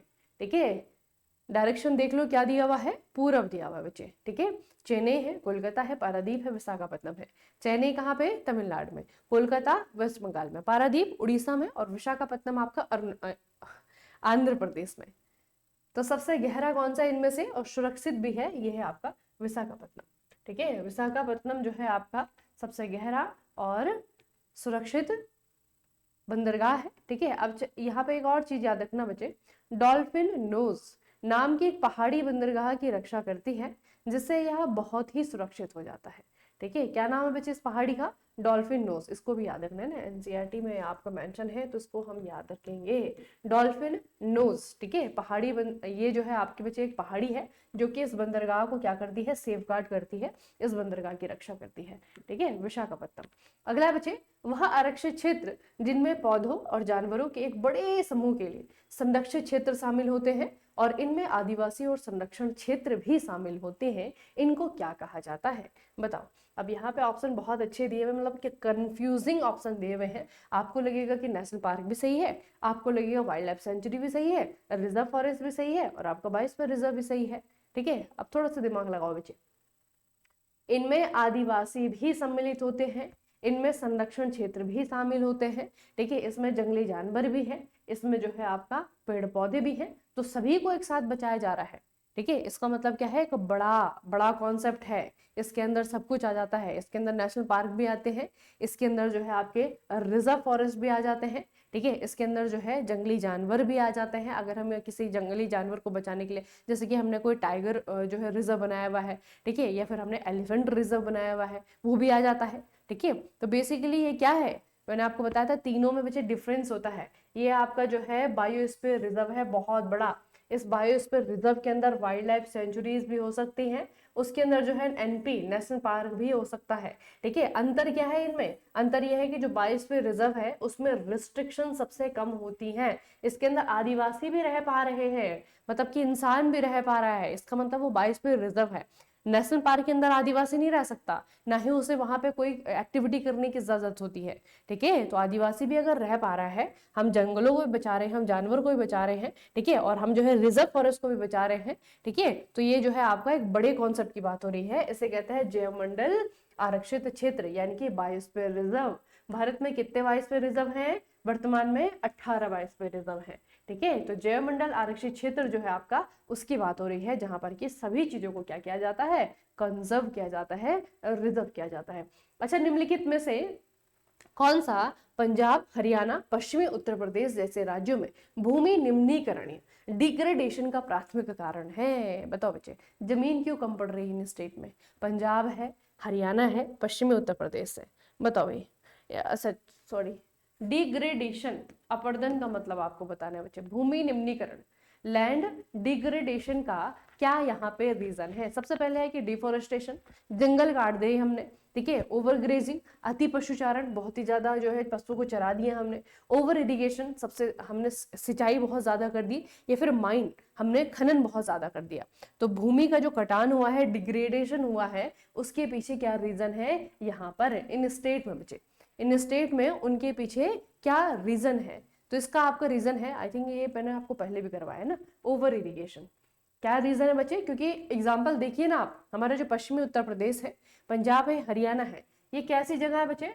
ये है आपकी किसानों वाले क्षेत्र, है ना, ये जो है आपकी क्या है, कृषि समृद्ध राज्य है, सबसे ज्यादा कृषि जो है इन्हीं जगहों पे होती है, और जहाँ पे कृषि होगी वहां पे सिंचाई भी होगी, इरिगेशन भी होगा। ठीक है, तो यहाँ पे बच्चे आपका अत्यधिक सिंचाई के कारण जल भराव होता है, जिससे मिट्टी की सतह पर नमक की मात्रा बढ़ जाती है। ठीक है, और ये जो है आपका डिग्रेडेशन के लिए, जिससे कि आपका निम्नीकरणीय होता है। ठीक है, तो खेती के लिए जो है आपका अनुपयुक्त यहाँ की जमीन हो जाती है, जिसके कारण जो है आपका लैंड डिग्रेडेशन यहाँ पे हो जाता है। तो ओवर इरिगेशन, ठीक है, ओवर इरिगेशन बच्चे, क्योंकि इरिगेशन जब होता है तो ये नहीं कि सिर्फ पानी दिया जा रहा है ना, जमीन को पानी नहीं दिया जाता, जमीन के ऊपर जो आपके पोषक तत्व है, आप लोगों ने ये तो पढ़ा है ना, ह्यूमस कहाँ पे होता है? ह्यूमस जो है मिट्टी की जो सबसे ऊपरी परत होती है वहां पे होता है। ठीक है, तो वही अगर हम फर्टाइल चीजें उड़ा ले जाएंगे, पानी से बहा ले जाएंगे, तो क्या बचेगा मिट्टी में? सैलिनिटी बढ़ जाएगी, या फिर आपकी बेसिसिटी बढ़ जाएगी, है ना, एल्काइन हो जाएगी मिट्टी, या फिर एसिडिक हो जाएगी मिट्टी। ठीक है, जिसके कारण जो है वहां पे कुछ भी और चीजें उगाने के लायक वो नहीं रहेगी, जिसके कारण जो है आपका लैंड डिग्रेडेशन हो जाएगा। ठीक है, तो क्यों होता है यहाँ पे? ओवर इरिगेशन के कारण। अगला बच्चे, स्वतंत्रता के बाद जल की बढ़ती मांग और जल की कमी का मुख्य कारण कौन सा कारक रहा है? बताओ भाई। पानी की कमी और पानी की डिमांड जो हाई हुई है आफ्टर 1947, उसके पीछे रीजन क्या है? उसके पीछे रीजन क्या है, मतलब कि आजादी के बाद। ठीक है, 1947 के बाद जो है आपका ऐसा क्या हुआ कि पानी की कमी होने लगी और पानी की डिमांड बढ़ने लगी? क्या हुआ बच्चे? सबसे पहले है अर्बनाइजेशन, कृषि में सिंचाई का विस्तार हो गया, तेजी से जनसंख्या वृद्धि हुई, है ना, और दूसरा जो है आपका औद्योगिकरण हो गया। तो क्या हुआ 1947 के बाद में? 1947 के बाद में ये हुआ कि रैपिड पॉपुलेशन, ठीक है, हमारी जो जनसंख्या है उसकी वृद्धि, जनसंख्या वृद्धि दर बहुत तेजी से बच्चे ऊपर चला गया, ठीक है, जिसके कारण जो है आपका अब लोग जितने होंगे, जितने ज्यादा लोग बढ़ेंगे तो डिमांड भी बढ़ेगी, ठीक है। अब सप्लाई तो नहीं बढ़ रही है, लोग ही आपके बढ़ रहे हैं, तो इससे क्या होगा? कमी हो जाएगी फिर, ठीक है। तो ये जो है आपका एक इंपॉर्टेंट रीजन रहा आफ्टर 1947। अगला बच्चे, भारत का सबसे बड़ा ज्वारीय ऊर्जा टाइडल एनर्जी उत्पादक स्थल क्षेत्र किस क्षेत्र में स्थित होने की संभावना है? बताओ भाई, टाइडल एनर्जी सबसे ज्यादा जो है आपके टाइड्स यहाँ पे कौन सी जगह में आते हैं? गल्फ ऑफ मन्नार में, गल्फ ऑफ खंबात में, आपका बे ऑफ बंगाल में, अंडमान और निकोबार द्वीप समूह में। और ये तो आपका है भी, आपका यहाँ पे एक ज्वारीय बंदरगाह भी है, ठीक है, क्योंकि टाइड आते हैं ना, इसीलिए जो है आपका यहाँ पे ज्वारीय बंदरगाह है। तो कौन सी जगह है बच्चे? ये है आपका गुजरात का तट, ठीक है। यहाँ पे है आपकी खंबात की खाड़ी, ठीक है। खंबात की खाड़ी जो है यहाँ पे टाइडल एनर्जी को प्रोड्यूस करने के लिए जो है एक बहुत ही अच्छा अप्रोप्रिएट प्लेस है ये, ठीक है कहाँ पे बच्चे? ये है आपका कहाँ पे? गुजरात में, ठीक है। तो खंबात की खाड़ी जो है आपका यहाँ पे टाइडल एनर्जी के लिए अच्छे ऑप्शंस है। अगला है, निम्नलिखित में से कौन सी स्थिति चाय की खेती के लिए आदर्श नहीं है? यहाँ पे बच्चे चाय की खेती, चाय की खेती के लिए कौन सी स्थिति आदर्श नहीं है? बताइए कौन सी है? तो सबसे पहले अगर हम देखें कि भारत में चाय का उत्पादन सबसे ज्यादा कहाँ पे होता है? सबसे ज्यादा जो है आपका असम में होता है, ठीक है, असम में होता है।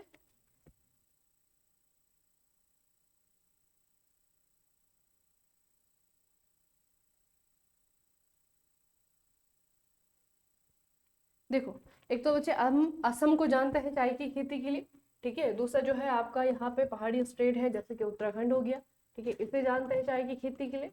दूसरा जो है आपका दक्षिण में कर्नाटका वाला जो क्षेत्र है उसे हम जानते हैं चाय की खेती के लिए।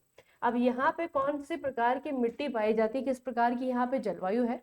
क्योंकि यहाँ पे जो है आपका चाय के लिए अच्छे क्या है, यहाँ पे अच्छी कंडीशन है चाय के लिए, ठीक है। तो यहाँ पे बेसिकली आपका क्या होता है ना बच्चे, याद रखना, dry arid climate with low annual rainfall, ठीक है। ये जो है आपकी कंडीशन है जिसके कारण यहाँ पे जो चाय की खेती है वो बहुत अच्छे से हो जाती है, ठीक है। अधिकतर आप लोगों ने देखा होगा कि चाय की जो खेती है ना वो ढलानों पे होती है, ठीक है। ढलानों पे क्यों होती है बच्चे? क्योंकि जो चाय का पौधा है ना वो बहुत ज्यादा पानी में नहीं हो पाता है, ठीक है। तो ढलान में यही होता है कि पानी आता है, फिर पानी जो है आपका आसानी से उसमें पानी निकल जाता है। तो अधिकतर चाय की खेती को आपने देखा होगा ढलानों पे जो है उसकी खेती होती है ना, क्योंकि वो जो है आपका पौधा ज्यादा पानी में नहीं उग सकता, ठीक है। तो यहाँ पे जो है बच्चे आपका ड्राई और एरिड क्लाइमेट आपको याद रखना है, और रेनफॉल जो है आपको बहुत ज्यादा नहीं चाहिए होती है, ठीक है। रेनफॉल जो है आपका बहुत ज्यादा नहीं चाहिए होती है, ठीक है। तो ये थोड़ा सा आपको याद रखना है किस प्रकार की जो है आपका जलवायु चाहिए चाय की खेती के लिए। अगला बच्चे, भारत के अधिकांश प्रमुख लोहा और इस्पात संयंत्र छोटा नागपुर पठार क्षेत्र में क्यों स्थित हैं?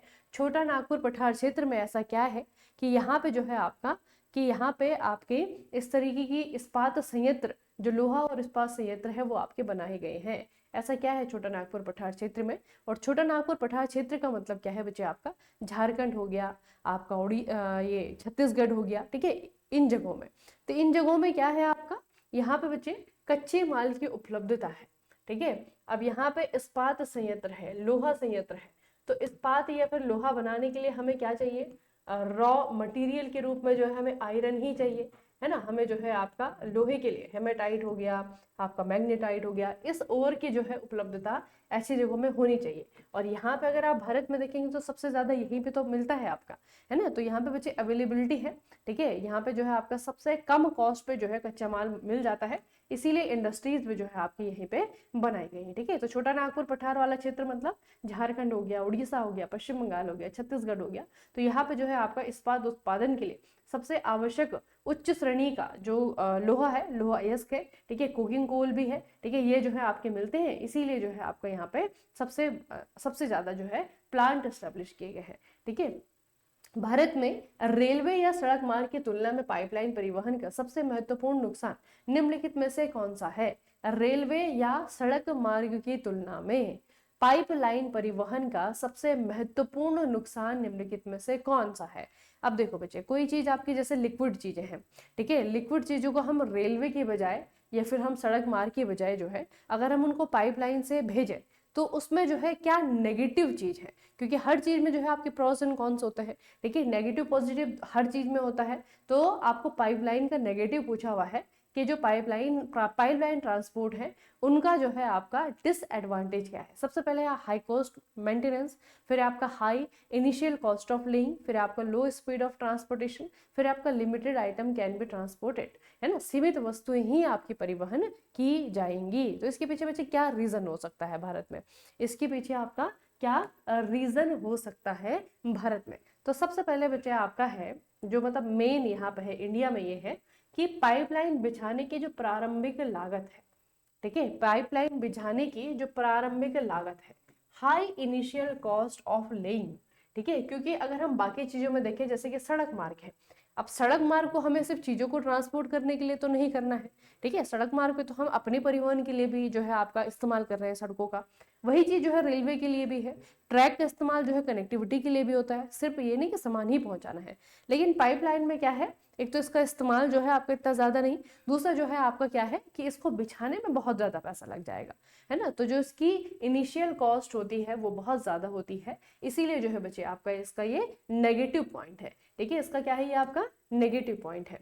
अगला है, भारत में बड़े पैमाने पर एल्यूमिनियम प्रगलन संयंत्र स्मेल्टिंग प्लांट की अधिकतम संख्या आमतौर पर कहाँ स्थित होती है? अब देखो बच्चे, जहां पे एल्यूमिनियम प्रगलन संयंत्र होंगे ये वहीं पे होने चाहिए जहां पर कि बॉक्साइट होगा, क्योंकि बॉक्साइट से ही आपका एल्यूमिनियम बनता है ना, है कि नहीं, जहां पे आपका बॉक्साइट से आपका एल्यूमिनियम बनता है, ठीक है, तो यहाँ पे, और दूसरा आपका क्या है कि प्रगलन संयंत्र, यहाँ पे जो स्मेल्टिंग प्लांट्स है उनके लिए आपका क्या होना चाहिए, ठीक है, सबसे पहले है आपका बॉक्साइट खानों के पास होनी चाहिए, बंदरगाह के पास होना चाहिए, बिजली के सस्ते स्रोत के पास में होना चाहिए, या फिर प्रमुख शहरों के पास में होना चाहिए।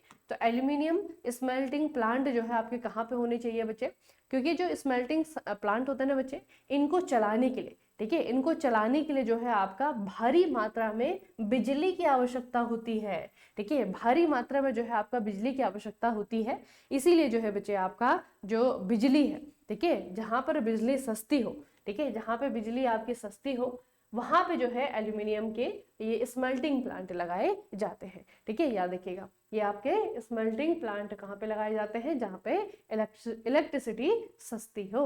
ग्रामीण भारत में अत्यधिक व्यक्तिगत और दो तरफा संचार प्रदान करने के लिए निम्नलिखित में से कौन सा सबसे उपयुक्त उपकरण है? यह है आपका रूरल इंडिया, ग्रामीण भारत में दो लोगों के बीच का या फिर जो कम्युनिकेशन होता है, ठीक है, उसके लिए सबसे सस्ता जो है आपको क्या पूछा हुआ है, मीडियम पूछा हुआ है, ठीक है, सबसे सस्ता मीडियम जो है आपको क्या हो सकता है रूरल इंडिया में?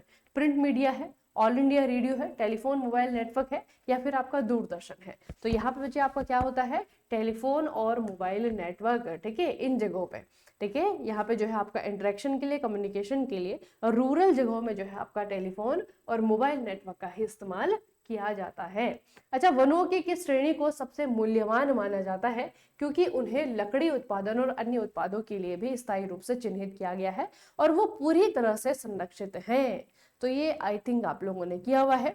गवर्नमेंट की कंट्रोल में बचे आपके कौन से वाले जंगल हैं, ठीक है, जिनको की सबसे ज्यादा वैल्यूएबल माना जाता है, और इनका इस्तेमाल हम क्योंकि प्रोडक्ट जनरेट करने में करते हैं, इसका इस्तेमाल हम पैसा जनरेट करने में करते हैं, है ना। तो यहाँ पे बच्चे आपके हैं आरक्षित वन, ठीक है, वन्यजीव संसाधनों के संरक्षण के संदर्भ में जो आरक्षित वन है ये सबसे ज्यादा वैल्यूएबल होते हैं। क्यों? क्योंकि यहाँ पे लकड़ी का, ठीक है, लकड़ी और उत्पादों के लिए जो है आपका स्थायी रूप से इनको नॉमिनेट किया गया है, ठीक है। तो जो आरक्षित वन है वो सबसे ज्यादा वैल्यूएबल है। अच्छा, सेवा क्षेत्र के बढ़ते योगदान के बावजूद कृषि को भारतीय अर्थव्यवस्था की रीढ़ क्यों माना जाता है? देखो, अभी क्या है कि बच्चे भारत में जो लोग है ना, उनका जो कंट्रीब्यूशन है वो सेवा क्षेत्र में धीरे धीरे धीरे बढ़ रहा है, ठीक है। और सेवा क्षेत्र जो है इकोनॉमी के लिए, किसी भी देश की, मतलब हमारे ही देश के लिए नहीं, किसी भी देश के बच्चे इकोनॉमी के लिए सेवा क्षेत्र जो है एक बहुत इंपॉर्टेंट सेक्टर है। अगर सेवा क्षेत्र आपका अच्छे से एस्टेब्लिश है तो उसका माना जाता है कि वहां पे जो है आपका विकास ज्यादा है, ठीक है। लेकिन फिर भी जो है कृषि को हमारे देश की रीढ़ की हड्डी क्यों माना जाता है, इसके पीछे एक रीजन है, क्योंकि हमारे देश के ज्यादातर जो लोग हैं, अधिकांश जनसंख्या का जो हिस्सा है वो आजीविका के लिए, ठीक है, वो जो है आपका लिवलीहुड के लिए डिपेंड है किस पे, इस सोर्स पे, यानी कि प्राइमरी सेक्टर पे, यानी कि कृषि पे, ठीक है। तो क्योंकि लोगों के कारण बचा ना, क्योंकि ज्यादातर लोग जो है आपका वो इसी पे डिपेंड है, इसीलिए जो है आपका ये क्या है, भारत की अर्थव्यवस्था की रीढ़ की हड्डी है। हालांकि ये रीढ़ की हड्डी धीरे धीरे जो है आपका ये शिफ्ट हो रही है ना। अभी जो है लोग जब पढ़ लिख रहे हैं ना, तो बहुत कम आप लोगों ने किसानों के बच्चों को भी देखा होगा, किसान के बच्चे भी जो है किसान नहीं बनना चाह रहे हैं, या फिर इसके जो एलाइड सेक्टर है वहां पर नहीं जाना चाह रहे हैं। तो उसके पीछे एक रीजन है, क्योंकि लोग पढ़ लिख गए हैं, सेवा क्षेत्र में जो है ज्यादातर लोग जो है आपके जाते हैं, है ना। तो उसके पीछे बचे आपका ये रीजन है, ये भी याद रखिएगा। धीरे धीरे हमारी पॉपुलेशन भी शिफ्ट हो रही है। अच्छा, पृथ्वी का चुंबकीय क्षेत्र मुख्य रूप से पृथ्वी के आंतरिक भाग के किस परत के भीतर संवहन धाराओं, कन्वेंशनल करंट के कारण उत्पन्न होता है? कौन सी वाली जगह है वो? तो पृथ्वी के भीतर बच्चे आपका होता है आउटर कोर, ठीक है। अब देखो बच्चे, पृथ्वी के भीतर अगर आप जाओगे, है ना, जहाँ पे हम खड़े हैं पृथ्वी में, इसके अंदर जो है अगर हम खुदाई करते करते करते करते जाएंगे तो अलग अलग प्रकार की जो है हमें लेयर मिलेगी। सबसे ऊपर की जो लेयर है वो है आपकी क्रस्ट, है ना। उसके बाद आपकी आती है मेंटल, मेंटल में भी आपके दो आती है, अपर मेंटल आती है, लोअर मेंटल आती है। उसके बाद आता है आपका कोर, कोर में भी आपका दो आता है, एक आपका इनर कोर है जो सबसे अंदर है, इनर कोर, और एक आपका जो है आउटर कोर है, ये आपका आउटर कोर, ठीक है। तो इन दोनों को मिलाकर के जो है आपका कोर बनता है। तो इसमें से बचे ये जो आउटर कोर है ना, आउटर कोर, इस आउटर कोर की एक विशेषता है कि यहाँ पे क्या होता है, कन्वेंशनल करंट जो है आपको देखने को मिलती है, ठीक है। इस पृथ्वी की इस परत के भीतर जो है आपके संवहनीय धाराएं जो है बच्चे आपकी क्या होती हैं, उत्पन्न होती हैं। और इसके पीछे रीजन क्या है, क्योंकि जो आउटर कोर है ना वो आपका तरल अवस्था में है, ठीक है, वो लिक्विड फॉर्म में है, उसमें जो है आपका आयरन और निकल पाया जाता है। और यहाँ पे जो है आपका संवहनीय धाराएं जो कि गतिशील पृथ्वी डायनमो प्रभाव के माध्यम से चुंबकीय क्षेत्र उत्पन्न करती है, ठीक है। तो कन्वेंशनल करंट के कारण जो मैग्नेटिक फील्ड उत्पन्न होता है वो होता है आपका आउटर कोर में, बाह्य कोर में। अगला बच्चे, हिमालय पर्वतों के निर्माण के लिए मुख्य रूप से किस प्रकार की प्लेट सीमा, प्लेट बाउंड्री जिम्मेदार है? हिमालय पर्वत जो बना होगा जब गोंडवाना लैंड जो है आपका वो धीरे धीरे धीरे जो है आपका यूरेशियन प्लेट की तरफ बढ़ा, तब जो है बच्चे आपका तैतीस सागर पहले था, तैतीस सागर जो है आपका खत्म होकर के हिमालय पर्वत बन गया, ठीक है। तो उसके पीछे का रीजन क्या है बच्चे, ठीक है, यहाँ पे पूछा हुआ है कौन सी वाली प्लेट सीमा है, कौन से वाला जो है आपका ऑप्शन है जिसके कारण हिमालय पर्वत बना है। तो कौन से वाले रीजन है, रीजन याद रखिएगा, ये है आपका conventional continental continental convergent boundary, ठीक है। इसमें क्या होता है, एक कॉन्टिनेंटल प्लेट है जो कि दूसरी कॉन्टिनेंटल प्लेट की तरफ क्या हो रही है, शिफ्ट हो रही है, ठीक है। दोनों जब आप आपस में बचे आपके एक दूसरे की तरफ जाती है दोनों कॉन्टिनेंटल प्लेट, ठीक है, तो बीच में जो आपका क्षेत्र है वो जो है आपका ऊपर की तरफ उठता है, जिससे आपका हिमालय बना हुआ है, ठीक है। तो इस सीमा को, इस अभिसारी सीमा को क्या कहा जाता है, कॉन्टिनेंटल कन्वर्जेंट बाउंड्री, ठीक है। और इसमें आपके कौन कौन से प्लेट है, हिमालय का जो निर्माण हुआ है, जो भारतीय प्लेट है जो कि गोंडवाना लैंड का हिस्सा था, भारतीय प्लेट इसका, और यूरेशियन प्लेट, ठीक है, दोनों के आपस में टकराने से या फिर दोनों के एक तरफ की ओर गति करने से जो आपका बचे फोल्डिंग हुआ है, जो वलित पर्वत जो बना है हिमालय, है ना, उसके कारण जो है बच्चे आपका ये फोल्डिंग या फिर आपका जो वलित पर्वत है उसका निर्माण हुआ है, जैसे हमने हिमालय नाम दिया है बाद में, ठीक है। तो हिमालय का निर्माण जो है आपका प्लेटों के आपस में एक तरफ जो है आपका दोनों की एक दूसरे की तरफ या फिर कह सकते हैं कि टकराने के कारण आपका हुआ है, ठीक है। अच्छा, स्वच्छ शीतकालीन रातों के दौरान तापमान वितरण, ऊंचाई के साथ तापमान में वृद्धि सामान्य क्यों है?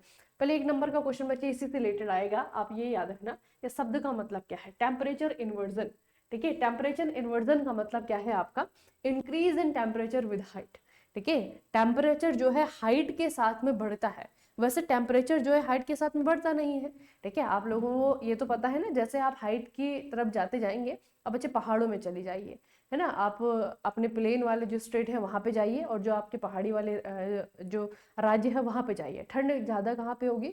जहाँ पे ऊंचाई है, जहाँ पे हाइट है। लेकिन कभी कभी जो है आपका टेम्परेचर इन्वर्जन देखने को मिलता है, तापमान व्युत्क्रमण देखने को मिलता है, जहां पर क्या होता है, ऊपर तो आपकी ठंडी, ऊपर तो आपकी गर्म हवा है और नीचे जो है आपकी ठंडी हवा है। तो ये जो है बच्चे आपका शीतकालीन रातों में, यानी कि जब सर्दियों का मौसम होता है उस समय क्यों होता है। और इसी का एक रीजन है बच्चे आपका, इसका एक रीजन है कोहरा, है ना। कोहरा तभी तो लगता है नीचे, क्योंकि ऊपर तो आपकी हवा गर्म हो गई, जो ठंडी हवा है वो नीचे ही ट्रैप हो जाती है। ठीक है, और आपको पता है कि जो गर्म हवा है वो आपकी हल्की होती है, वो ऊपर चली जाती है, जो ठंडी हवा है उसमें जो है आपका ज्यादा भारीपन होता है, जिसके कारण वो नीचे ही ट्रैप हो जाती है। ठीक है, तो इसका कारण क्या है बच्चे, सर्दियों में जो साफ रातें होती है उसके कारण जो टेम्परेचर इन्वर्जन होता है, क्योंकि जमीन तेजी से गर्मी विकीर्ण करती है, जिससे इसके पास की हवा ऊपर की हवा की तुलना में अधिक ठंडी हो जाती है। ठीक है, इस रीजन को थोड़ा सा याद रखिएगा, because the ground radiate heat rapidly.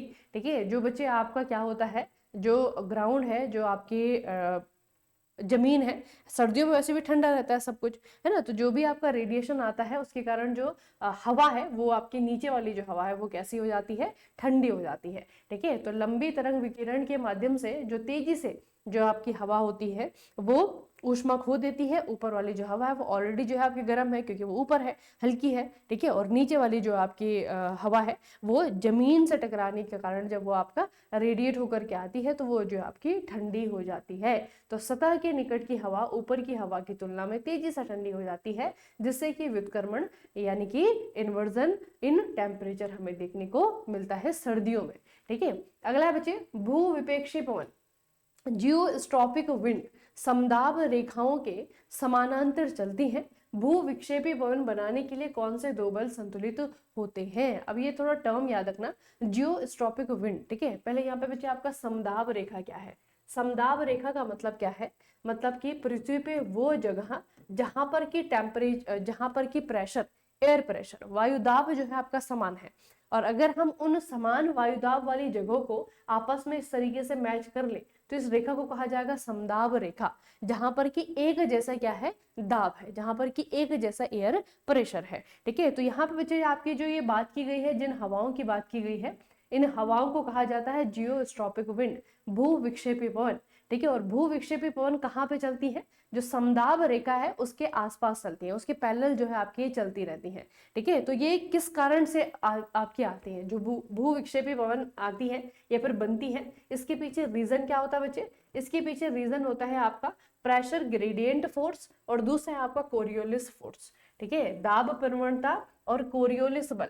ठीक है, ये दोनों बच्चे आपके रीजन होते हैं जिसके कारण भू विक्षेपी पवन, जियोस्ट्रॉपिक विंड बनती है, जो कि समदाब रेखाओं के साथ साथ चलती हैं। ठीक है, याद रखना बच्चे। दूसरा, अब यहाँ पे दो आपके वो है, मतलब दो यहाँ पे आपके नाम है, दो आपके शब्द है, दोनों का मतलब मैं आपको बता देती हूँ। पहला है आपका प्रेशर ग्रेडियंट फोर्स। ठीक है, ये प्रेशर ग्रेडियंट फोर्स क्या होता है बच्चे? हवा को उच्च से निम्न दाब की ओर धकेलना। ये वैसे पानी के जैसा ही है, याद रखना। जैसे बच्चे पानी है, पानी को आपने कभी नीचे से ऊपर की ओर जाते हुए देखा है? हमेशा हाइट से जो है आपका वो नीचे की तरफ आएगा, है ना। पहाड़ों से जो है पानी आपका रिस करके आता है मैदानों में, ऊपर से नीचे जाता है। वही जो आपकी टेंडेंसी है वो हवा की भी होती है, जहां पर हाई प्रेशर है वो उसे छोड़ करके जो है आपका लो प्रेशर को फिल करने की तरफ जो है आपकी हवाएं जाती है। ठीक है, तभी तो हवाओं की जो दिशा होती है वो हमेशा ऐसी होती है, high pressure to low pressure. ठीक है, तो इस इफेक्ट को आपका क्या कहा जाता है, इस फोर्स को क्या कहा जाता है? Pressure gradient.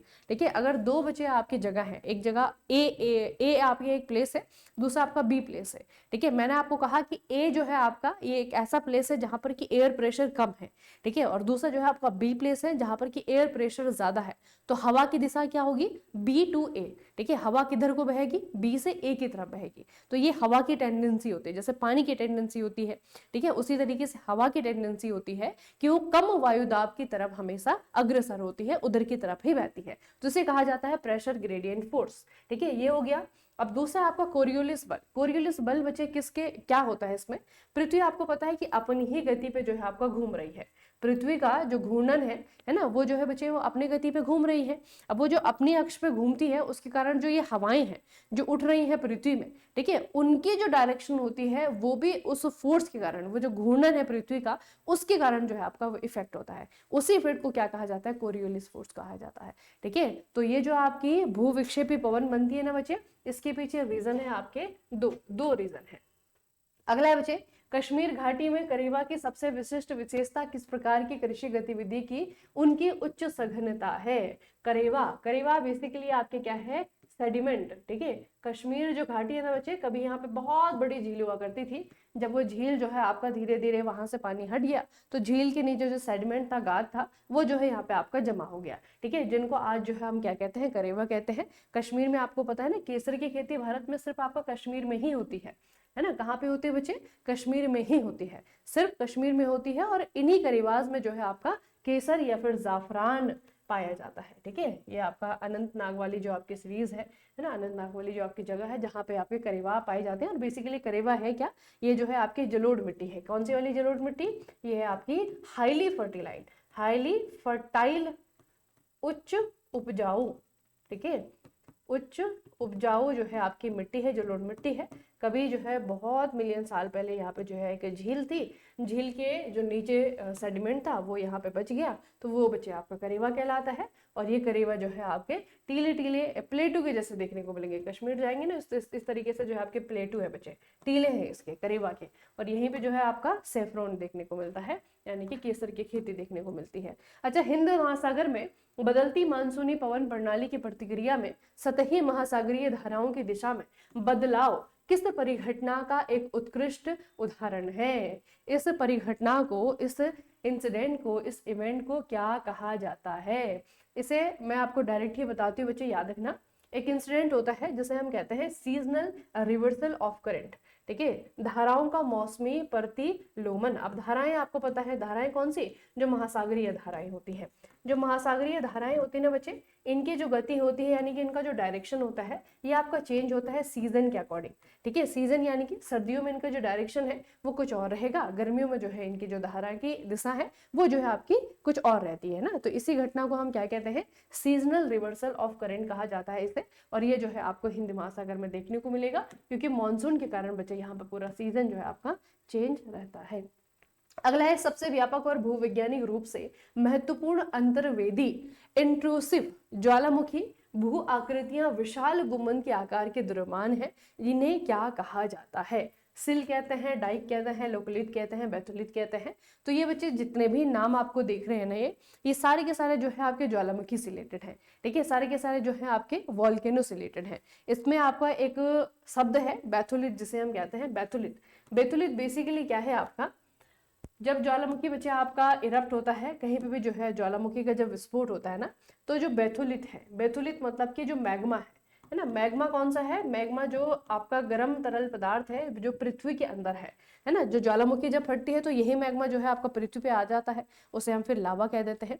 कभी कभी क्या होता है कि जो मैग्मा है ना, ये पृथ्वी पे नहीं आ पाता, ये जो है अंदर ही पृथ्वी के अंदर क्रस्ट में जो है कहीं का ट्रैप हो जाता है, बंद हो जाता है, ठीक है, फिर वहीं पे जो है आपका ठंडा हो जाता है। तो वहां पे जो चट्टानी बनती है इस मैग्मा के ठंडे होने से, उसे कहते हैं बैथोलिट, ठीक है। और अगर वही चट्टान जो है आपका ऊपर बन रही है तो उसे आपका लेपोलिट कहा जाएगा, ठीक है, याद रखिएगा बच्चे से, ठीक है। इसी तरीके से जो है आपका बहुत ही इंपॉर्टेंट क्वेश्चन आज आपने किए हैं एनसीईआरटी बेस, ठीक है। और इसका भी जो है बच्चे आपका एग्जाम में कुछ परसेंटेज रहता है, ठीक है, इस तरीके के क्वेश्चन का। तो आपको समझ करके पढ़ करके इनको करना है, बेसिक से ही चीजें हैं, बस उनको पूछने का तरीका थोड़ा सा आपका अलग सा है, ठीक है। तो ये कॉन्सेप्ट ऑलरेडी जो है आप लोगों ने थ्योरी में जो है आपके पढ़े होंगे, ठीक है, नहीं पढ़े हैं तो यहाँ पे पढ़ लो, बहुत इंपॉर्टेंट क्वेश्चन है, ठीक है। और इसको जो है आप लोग बच्चे रिवाइज कहाँ से करेंगे, तो रिवाइज करने के लिए जो है आपका यहाँ पे टेलीग्राम चैनल है, इससे जुड़ जाइए। यहाँ पे जो है आपको पीडीएफ मिलेगी, ठीक है, इससे आप लोग जुड़ सकते हैं और पीडीएफ से जो है रिवाइज कर लीजिएगा, लेकिन छोड़िएगा मत, ठीक है। चलिए फिर आज का सेशन हम यहीं पे समाप्त करेंगे, मिलेंगे फिर कल के सेशन में। तब तक के लिए पढ़ते रहिए, बढ़ते रहिए, अपना खूब सारा ख्याल रखिएगा। आप सभी का बहुत बहुत धन्यवाद।